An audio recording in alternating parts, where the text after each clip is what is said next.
आज आनंद गिरी समेत 2 लोगों पर कोर्ट आरोप तय करेगा।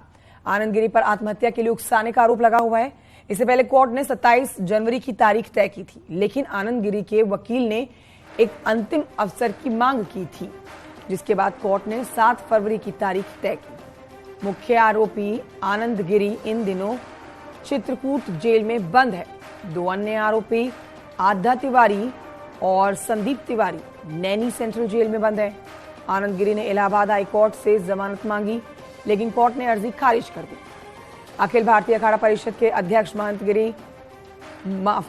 नरेंद्र गिरी 20 सितंबर 2021 को प्रयागराज में श्रीमठ के एक कमरे में रस्सी के फंदे से लटके हुए मिले थे। पुलिस को उस कमरे से 9 पन्नों का एक सुसाइड नोट मिला था, जिसमें आनंद गिरी समेत तीनों आरोपियों पर महंत नरेंद्र गिरी को आत्महत्या के लिए उकसाने का आरोप है।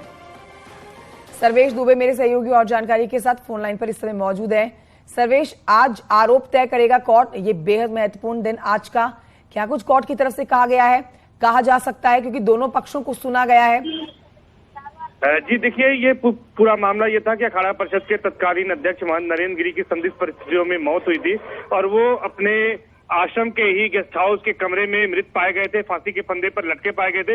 इसमें उनके शिष्य आनंद गिरी को मुख्य आरोपी बनाया गया था। 2 अन्य आरोपी हनुमान मंदिर के पुजारी और उनका बेटा भी इसमें थे। तो तीनों के खिलाफ आज सेशन कोर्ट में आरोप तय होना है और तीनों फिलहाल जेल में बंद हैं। जिस समय से ये मौत हुई थी उसके बाद से आनंद गिरी चित्रकूट जेल में, जबकि 2 अन्य आरोपी अध्यापक प्रसाद तिवारी और संदीप तिवारी दैनिक सेंटर जेल में बंद हैं।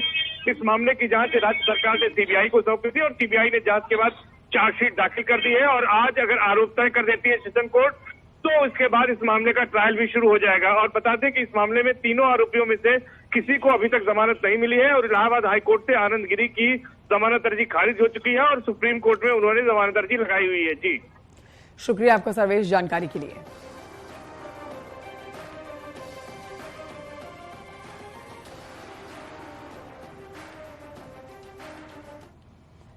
और ये बढ़ते हैं आगे, आपको बताते हैं वाराणसी में गंगा पार खूबसूरत टेंट सिटी की दूसरे चरण की शुरुआत आज से हो रही है। यानी कि टेंट सिटी सीजन 2 में पर्यटकों के लिए और कई सुविधाएं जुड़ने वाली हैं।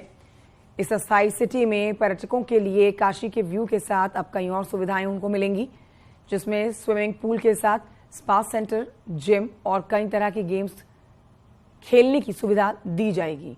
खास बात यहाँ पर यह है कि अगर आप टेंट सिटी में शादी करना चाहते हैं तो उसकी भी सुविधा यहाँ दी जाएगी। वाराणसी में गंगा के उस पार रेत पर टेंट सिटी का क्रेज धीरे धीरे बढ़ता हुआ देखा जा रहा है। पर्यटक भी इस स्थायी शहर की ओर आने लगे हैं। आप भी काशी में बाबा भोलेनाथ के दर्शन के लिए आते हैं तो एक बार टेंट सिटी जरूर आएं और इस लग्जरी सिटी का आनंद लें।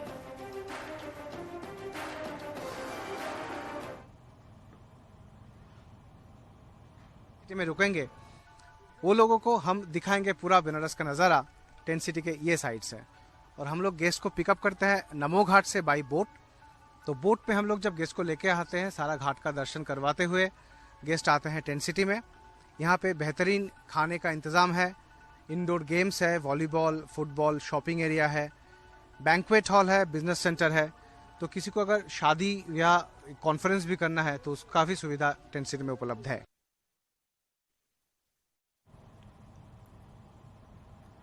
सोनभद्र से खबर, जहां पर नक्सलियों से मुठभेड़ हुई है। पैर में गोली लगने से एक नक्सली घायल हुआ है। पुलिस ने 2 नक्सलियों को दबोचा।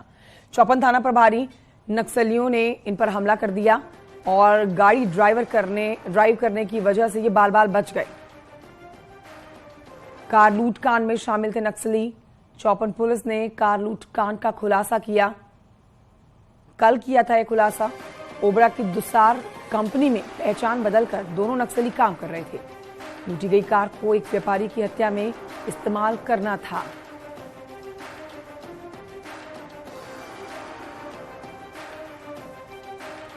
पुलिस ने 2 नक्सलियों को दबोचा है। बड़ी सफलता आप कह सकते हैं पुलिस के हाथ लगी है। गाड़ी ड्राइव करने की वजह से बाल बाल एक अधिकारी बच गए और चौपन थाना प्रभारी पर नक्सलियों का यह अटैक था, जो कि गाड़ी ड्राइव कर रहे थे और उसी वजह से इनकी जान बाल बाल बच गई। तस्वीरें आपको दिखा रहे हैं बेहद एक्सक्लूसिव। नक्सलियों से पुलिस की इस मुठभेड़ की तस्वीर में आप देखेंगे रंगेश सिंह हमारे सहयोगी और जानकारी के साथ फोन लाइन पर सोनभद्र से मौजूद है। पुलिस ने 2 नक्सलियों को पकड़ा है यहाँ पर। रंगेश, पुलिस क्या कुछ बोल रही है? बता दें कि कंचन, कल ही अभी एक कार लूट कांड का खुलासा किया है चौपन पुलिस ने, जिसमें 2 नक्सलियों के शामिल होने की का शक था और वो सच साबित हुआ। 2 नक्सली ओबरा दुसान कंपनी में नाम बदल के यहाँ कार्य कर रहे थे और इस कार लूट कांड को एक व्यापारी की हत्या में इस्तेमाल करना था। कल ही पुलिस ने इन 2 आरोपियों को दबोचा था और रात में इनसे मुठभेड़ होती है और 2 नक्सली गिरफ्तार होते हैं, जिसमें एक नक्सली के पैर में गोली लगती है, जिसको जिला अस्पताल में भर्ती कराया गया। जी शुक्रिया रंगेश जानकारी के लिए।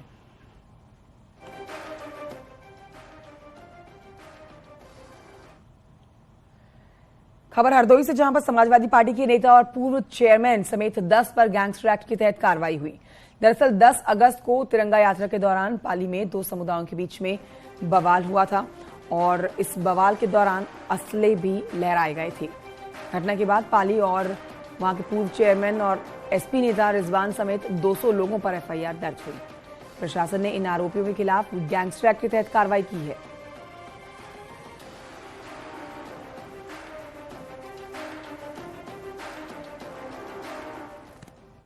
एक थाना पाली में एक मोहल्ले में आपसी विवाद को लेकर के 2 पक्षों में विवाद के बाद एक पक्ष दूसरे पक्ष के घर पर हमलावर हुआ, उनके घर में घुसकर अभद्रता करी और बाद में दोबारा समूह में जुट करके पथराव किया गया, मारपीट की गई, जिसके संबंध में 2 अभियोग पंजीकृत उस समय किए गए थे और सभी अभियुक्तों को जेल भेजा गया था।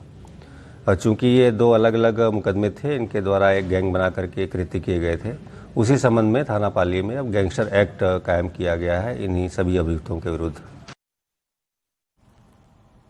एक छोटे से ब्रेक के लिए रुकना